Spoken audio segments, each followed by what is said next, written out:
Well, we're doing something absolutely new today. As opposed to my preaching a regular traditional type of sermon, we're going to actually have a candid conversation dealing with the whole topic of grief and trauma and dealing with the aspect of mental health in light of the coronavirus. And so I'm excited about today. We have some amazing individuals that's going to share with us. And I know that you're going to leave here informed and even beyond that, having a greater sense of direction in how to deal with life in this pandemic. So let's start quickly with our introductions. And so we'll start with you, Brittany. Good morning. I am Brittany Phillips, a licensed professional counselor. And I'm Emily Anderson, also a licensed professional counselor here in Georgia. Hello, my name is Michelle Williams. I am a singer and actress, and I'm just here to talk about my experience with depression and anxiety. And as indicated, we have assembled today an amazing team of individuals. And so, of course, we're all fully aware of what is occurring throughout the world as we're still dealing with the whole challenge of the coronavirus and the emotional impact that comes along with this particular virus that is taking place. And so in light of that, let's first of all just start off just dealing with what is grief and how do we define that so that we can at least start off with a baseline definition. Yeah. So, Dr. Oliver, I remember I was there maybe, is it been 2 or 3 months now? It feels, I can't keep my days straight. But we were there when Kobe Bryant passed away, talking about trauma and grief and what that looks like. So thank you for starting off with that. Just kind of a reminder of what is trauma. And we defined it as just any experience that overwhelms our ability to cope. It's not just an event that happens, but it's an experience, and it's how our body and our mind perceives an event. And so I would say that right now we are in a collective traumatic experience. We are all feeling this on some level. And when we look at grief, I kind of just define grief as a natural response to a loss. It's that emotional pain that we have that's associated with the loss.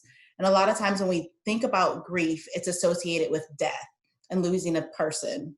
And a lot of people are experiencing that right now, unfortunately, due to the coronavirus and just due to life. People are still having heart attacks and strokes and just car accidents. So loss is still happening in that sense. But then there's also other loss that we're experiencing that I don't think people think about and associate it with grief. So we have people experiencing grief because of loss of jobs. We have a lot of our teenagers, our seniors in high school experiencing loss because they aren't going to get to walk across that stage and have that experience. Students that aren't able to go back to school and see their teachers and their friends. So there's loss in that sense as well. And then just the general loss of normalcy of life and our routine and our structure. So we're all experiencing the same shared grief experience on one level or another. And I just think it's a moment where we need to have an honest discussion about it and really band together and find out how do we get through this. So I would love to hear from the other ladies on here and think, what are your thoughts of how is this trauma and grief? How are you guys experiencing it? How your clients are experiencing it? How are you doing? Well, for me, I can speak as a person, like I said, who is overcoming depression and anxiety. Now, first for me, I'm a homebody, so I'm okay being at home. I also don't like being around a lot of people that I don't know for a long period of time. So me kind of being by myself is okay, but I've learned to process that in a healthy way, because sometimes when a person is dealing with depression, isolation is a bad thing. But for me, this is where I process and recharge, and I can go out into the world now because I'm okay. But I do have compassion, and I am concerned for those who are isolated, who are in unhealthy homes, toxic homes. I'm very worried about that. I'm also worried about those who are in a deep depression, and then you're told you can't even go outside really unless it's for fresh air. So I'm worried about what happens in isolation, because that's where our mind gets to overthinking and processing. And that's where the suicidal thoughts come around. That's where you start processing and start thinking that you're of no value. And so I'm really concerned about my fellow brother or sister who's in depression right now. But like I said, for me, this is a time where it's charging me. And so I think that's what's equipping me to have some compassion for those who are not okay. Michelle, I think you bring up such a good point that depression and anxiety are not just mental, they're not just spiritual, they're also physical, they're chemical, biological, right? And and so we talked a little bit offline about how mental health and the church have sometimes been at odds with each other and have not understood each other fully. But I really think that God has given us a blueprint in the Bible for how to deal with some of these things. I mean, if you look in the Bible, look at the Psalms, right? A lot of big feelings are expressed there. I mean, Psalm 13, a Psalm of David, he's talking about how long, O Lord, right? It starts that way. How many of us are feeling that right now? How long is this going to go on? And so I think God wants us to be able to be honest with ourselves first, and then be honest with Him and honest with the other people in our lives about what we're feeling, and being able to actually express that out loud. And then, even further back in the Old Testament, talking about looking at kind of ways that different people have cared for themselves. Elijah, when he was feeling, I would say, probably suicidal, if you look back, and having those thoughts of depression, and you kind of look at, okay, what did God provide for him? He gave him a safe place, right? And then he took care of his physical needs. He gave him a meal and let him take a nap. So, so things like sleep, things like good nutrition, moving your body, those are things that can be really helpful when people are experiencing depression and anxiety. And Emily, you raised a very significant point as well when you talked about the tendency of the church being at odds with the whole experience of depression. And I think, of course, of Second Thessalonians 5:23, where the Bible makes mention of how there's some arguments whether or not we are trichotomy or dichotomy, technical terms, whether we're two-part, three-part, whether we're body and soul, or whether we're body, soul, and spirit. And so one of the arguments is we're certainly not one, and we're, of course, an argument could be three, but at least we can land middle ground that there's something else beside just the physical aspect of us. And even as a pastor, just speaking from the physical aspect, of course, the governor has opened up the city, and I decided not to resume with church service here at the Atlanta location or any of our 5 locations, because as a pastor, I'm also concerned about the physical being of a person. But there's also this other aspect, not just the physical, but also the emotional and even the psychological. And so depression is a conversation, unfortunately, that does not take place within the confines of the church. It is still very much a taboo topic, unfortunately. But yet and still, we, as you've stated, throughout scripture, we see the presence of people who really wrestled with anxiety, with worry, with depression, and yes, even suicidal thoughts. And so I just really appreciate, first of all, you're bringing voice to that. And even beyond that, when we take the time to even look at scripture, we see that God even speaks towards that end. It is absolutely amazing that when you consider the whole canon of scripture, there is one particular book that by its designation in and of itself, its title indicates that God is a God who understands grief and sorrow. The book of Lamentations, that term lamentation actually means grief, sorrow. There's an entire book in the Bible that deals with that particular topic. And so in light of that, what are some of the ways in which we can cope with those moments of anxiety, those moments of isolation, those moments when the thoughts begin to invade our hearts and our minds? How do we deal with that? How do we combat those thoughts of defeatism and even depression? Well, I would say first to know that you're not alone, that people throughout history, throughout the church history, and of course in our world today have experienced what you are experiencing. That Psalm of David I mentioned, David was a man after God's own heart. And so if you are experiencing those feelings of anxiety, depression, it does not mean that you are not spiritual enough. It doesn't mean that God has abandoned you or forgotten you. And I would love to hear kind of from Brittany and Michelle about what their experiences have been walking alongside people in those circumstances.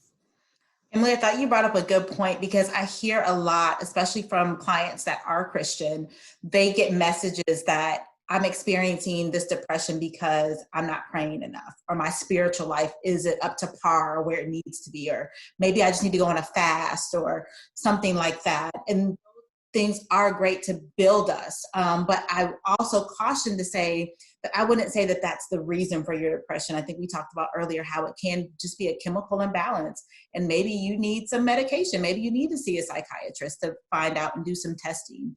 Because if there is a chemical imbalance, I don't care how much you pray, that's not going to change the chemical imbalance. I do believe in creative miracles. Let me say that for those that are out there that think I don't believe in miracles.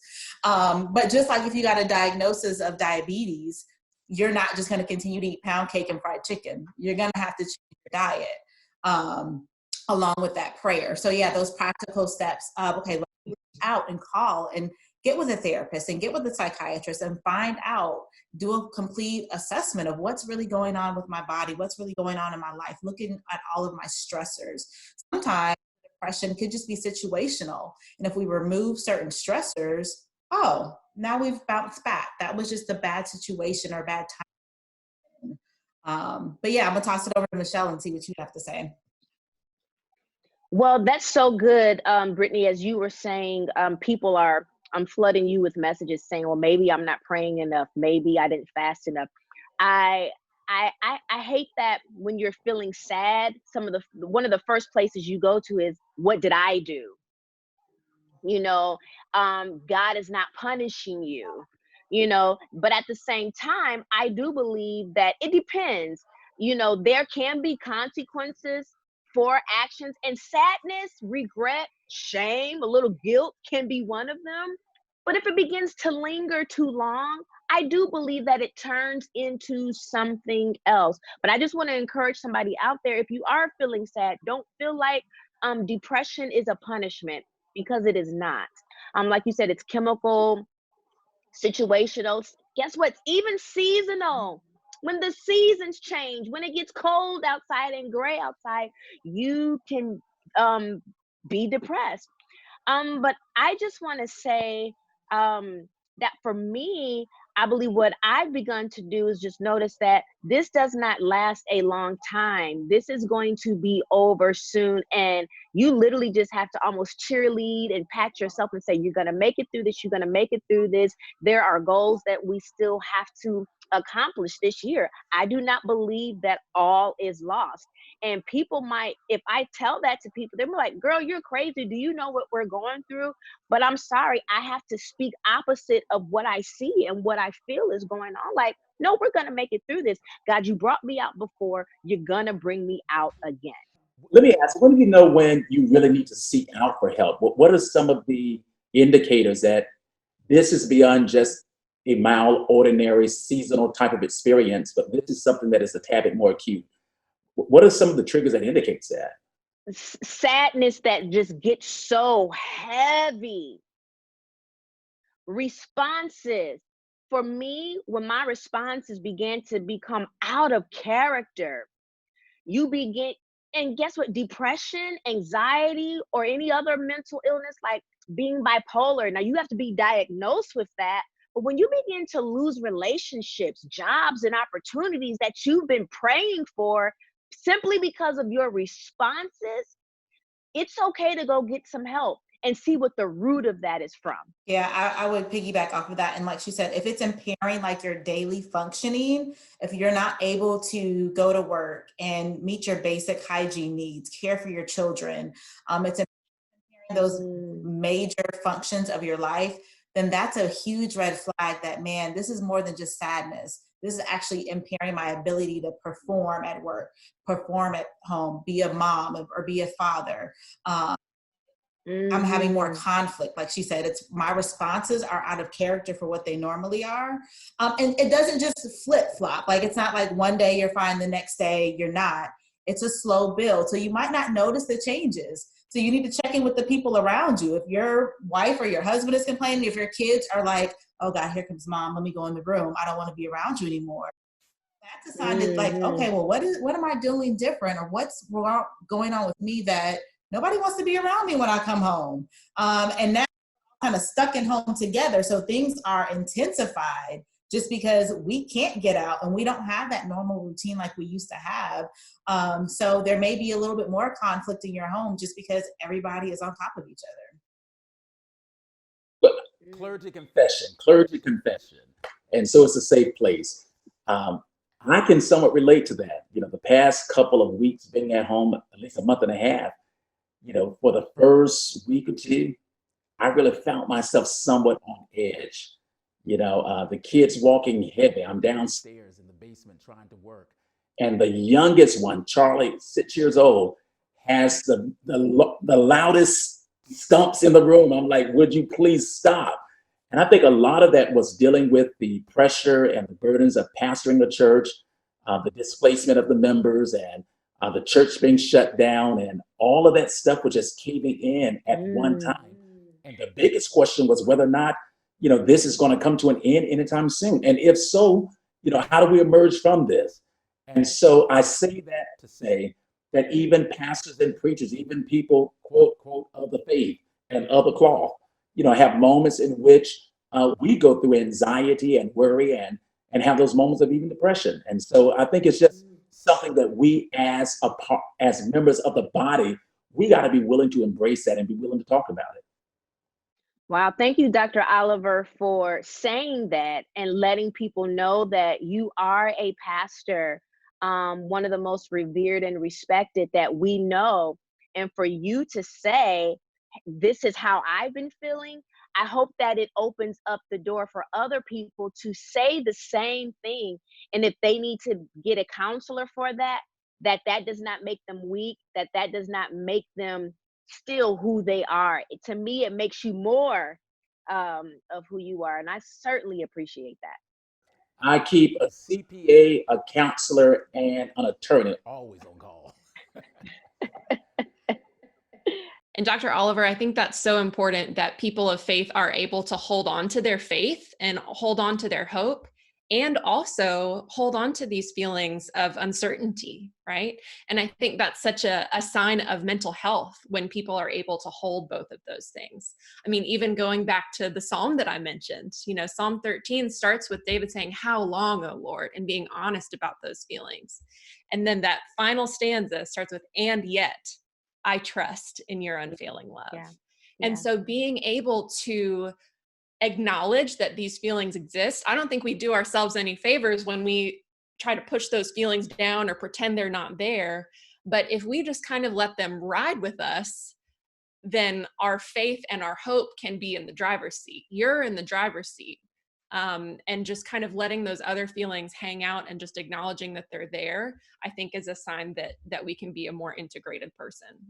That's incredible. I want to Emily, piggyback listen. off of that. Oh, sorry. I want to piggyback off of that, Emily, because you used a word that I think that we don't use a lot. And it's a simple word. It's a 3-letter word. You said "and." How many times we use the word "but"?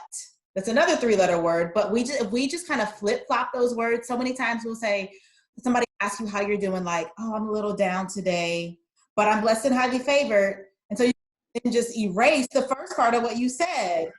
Right. But what if we change, like, you know what, I'm a little bit down today, and I'm still hopeful that things will get better in the future.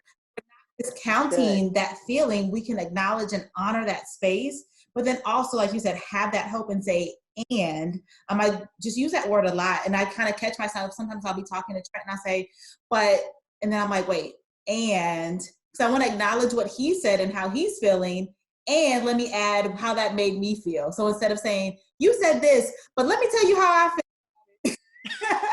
It's like, no, Trent, Right. I hear what you're saying. You feel this way and you feel that. And when that happened, I felt a little bit disappointed. But I just want you to know that my "and" outweighs yours. I'm just playing.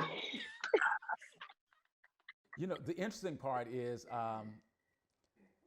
it's in the Psalms. I think it's Psalms 56 or somewhere of the sort, where it says, "When I was afraid, I trust in God."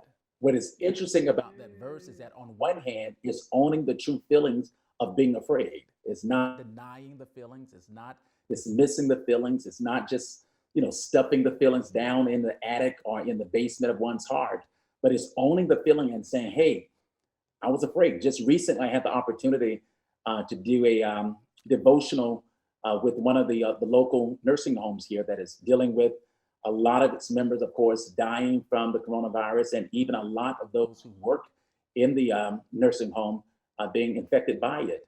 And I shared with them that it is okay to own the feeling of being afraid, of having fear. To say that you don't is almost to be subhuman. Who can go through this without having that brief moment of concern, anxiety, and fear? But then we just suppose that whole feeling with still faith, and so, of course, unapologetically, I'm a man of faith and I hold to that. But I think, again, faith still informs me because I can still be true with my feelings. But remember, some of us were taught not to claim stuff. Like, Right. I knew that I woke up with some head congestion. That's a fact. Yeah. I am not going to sit up here with symptoms and say I'm not sick. No, you are. And that's okay. Right. I'm not sick with corona, saints. It's allergy stuff, congestion and sinus pressure. Let's get that, because I said sick. I'm not sick. But it's to let people speaking to owning it. You're not going to go to hell if you acknowledge that you're sad, that you're anxious. I need you to say what it is and be honest. And I know I'm hopeful we're going to get through this. I'm feeling anxious, like you said, and we are going to get through this. I like what you said about acknowledging it, because so many times when we have those feelings and when we don't acknowledge them, what it does is we hide it. And so when things are hidden, then they're in darkness. And then what happens in darkness? We don't bring it to light. I had a therapist tell me once, because I was scared to speak something out because of that same thing, Michelle. Wow. I don't want to say it, because if I say it, I'm gonna give life to it, and then it's gonna manifest, and I don't want that to happen. And she was like, you can speak it out. She's like, this is a safe place. She's like, what you keep hidden and in darkness, that's what Satan can use. He can use that breeding ground of secrecy and shame, and it can build up in your life. She's like, but when you speak it out, then you bring it to light, and you take it to the Lord and say, God, I am scared about this. And when you take it to him and place it at his feet, and you bring that to life and light and say it with him, it's not like it's going to manifest itself, but you're bringing it out of that dark place, out of that dark corner of your heart, and saying, Lord, this is what it is. You have to help me with this, because I don't this moment. Come on. So yeah, I think that's so important about speaking it, bringing it up. That's not meaning it's going to bring it to life, or I am speaking it over my life, but I'm taking it out of this dark hidden place, and I'm bringing this God and say, or my therapist, God and my therapist, and saying, this is what it is. How do I get through this? So in light of all of this as well, how do we deal with the whole aspect of self-care? How do we care for ourselves, as we're going through all the stuff that we're facing in the world today? Well, I would say that caring for yourself is not selfish. That if you're riding in the airplane and the oxygen pressure changes and they tell you put your own mask on first before you help the kid next to you, they do that for a reason. And it's because we're no good to anybody if our oxygen mask isn't on, if we're not getting the air that we need. And so I think it's actually a way to care for our families and care for the people around us when we're able to care for ourselves. Yeah, I use an analogy with my clients a lot because it's personal for me. So I don't know if you're the type of person that when you're driving, you wait till your car gets on E to fill it up, or if you're the type of person that fills it up at halfway. I'm definitely the person who wait till the light comes on, and then I know I still got another 15 miles after the light comes on. So that's me, and Trent hates it. But just think about that in terms of your self-care. If you wait till you're on E to start to refill yourself up, it's going to be more expensive. It's going to cost more to fill you up. It's going to take more time to fill up, versus if you notice yourself at halfway, oh, let me go and refill my tank now. Now it's going to cost the price that it would have. It's going to take less time. I'm going to get it done faster. So we have to continually checking in with ourselves to say, okay, where is my gas gauge? Where am I? Am I 3/4 of the way full? Okay, I can do something. What can I do to get myself back up to full? Maybe it's just spending some time alone, taking a walk. Maybe it's engaging in some deep breathing or meditation. Maybe it is checking in with a friend, doing a Zoom call with your friend, and that can fill you up. But if you wait till you're at all the way at E, it's going to take a lot more strategies to get you all the way back to full, and just continued pressures and things coming at you. So if you're at E and then you fill up a little bit, but now you have more pressures and stressors coming. Now you're back down to E. It's just going to take much longer for that gauge to get all the way back full. So I would say with self-care, continually checking in with yourself daily and saying, where is my gauge and what are some things that I can do to fill myself up? Hopefully, Emily, I want you to share your breathing exercise that you talked about before with me, because I think that was such a great practical tool that we can use. Sure, yeah. And this is something that they teach Navy SEALs, first responders, firefighters, people who are in these acutely stressful situations. They actually call it combat breathing. And it's something that I use. It's something that I teach my clients sometimes to use when they are in those moments where they just need a second of focus and refreshing.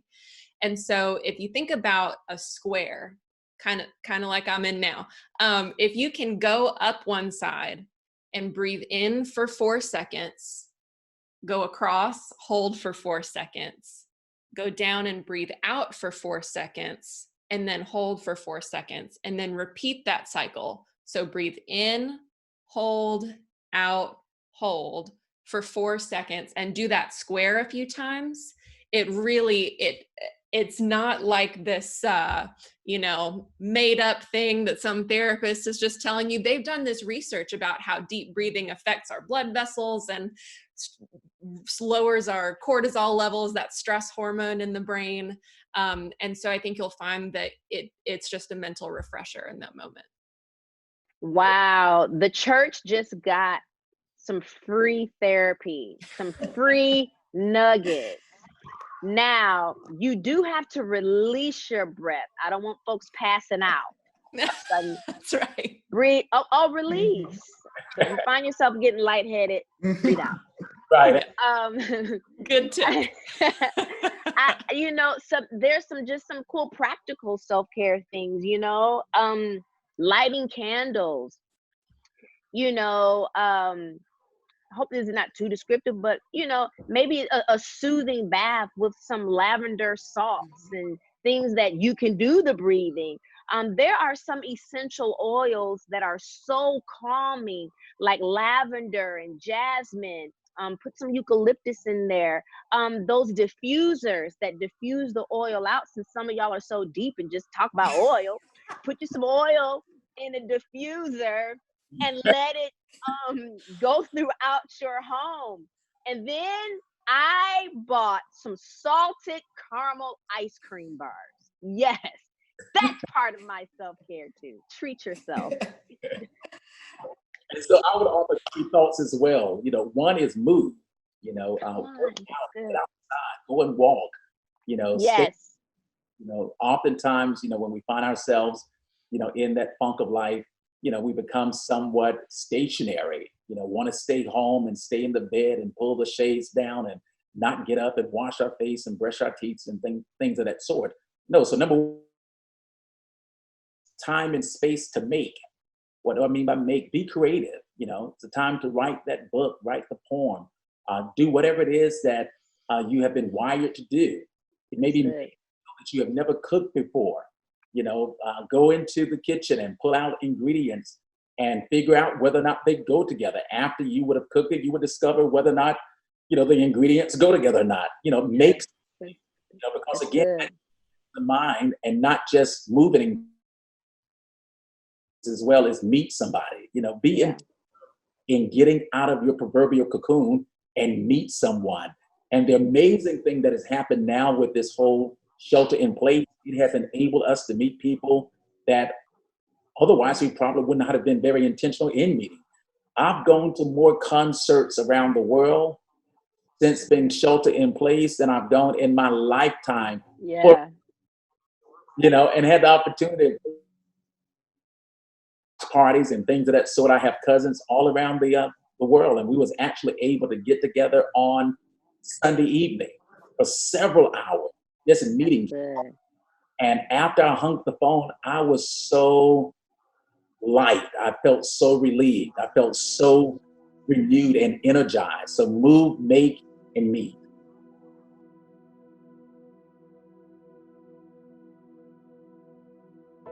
Well, listen, I really hope that you were blessed by today's candid conversation. I hope that you have a sense of hope, and even beyond that, a sense of guidance and direction. Ultimately, if you're in need of some additional support as it relates to mental health and even dealing with grief and trauma, please go to our church website, as you'll be able to find, of course, some information regarding the Christian counseling service that we provide here at EBC. And I want to encourage you to avail yourself to that opportunity.